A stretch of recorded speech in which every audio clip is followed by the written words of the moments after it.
North south বিশ্ববিদ্যালয়ের masters প্রোগ্রামে ভর্তি পরীক্ষায় উত্তীর্ণ হয়েছে যুব ও ক্রীড়া এবং স্থানীয় সরকার পল্লী উন্নয়ন ও সমবায় মন্ত্রণালয়ের উপদেষ্টা আসিফ মাহমুদ সজীব ভুঁইয়া। বিশ্ববিদ্যালয়টি প্রকাশিত ভর্তি পরীক্ষার ফলাফলে উত্তীর্ণ শিক্ষার্থীদের তালিকা থেকে এর তথ্য জানা যায়।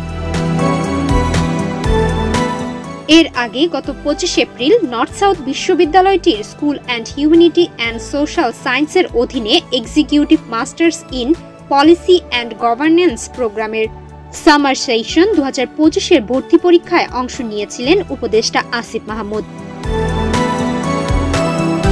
25 এপ্রিল শুক্রবার দুপুরের পর সামাজিক যোগাযোগ মাধ্যমে উপদেষ্টা আসিফ মাহমুদের ভর্তি পরীক্ষার অংশ নেওয়ার ছবি ভাইরাল হয়, যা নিয়ে নেটিজেনরা ইতিবাচক সাড়া দেয়।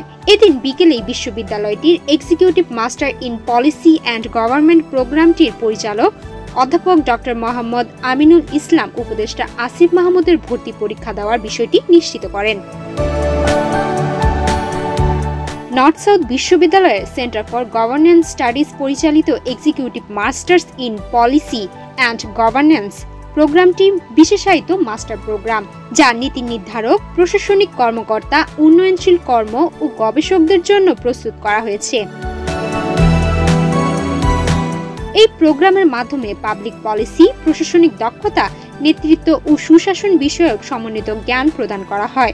এর আওতায় সরকারি নীতি নির্ধারক ও বিশ্লেষণ, শাসন ব্যবস্থা ও প্রতিষ্ঠান বিষয়ক পাঠ, গবেষণা পদ্ধতি, নেতৃত্ব ও কৌশলগত ব্যবস্থাপনা ইত্যাদি বিষয় অন্তর্ভুক্ত রয়েছে। সুমাইয়া মিতু, বাংলাদেশ প্রতিদিন।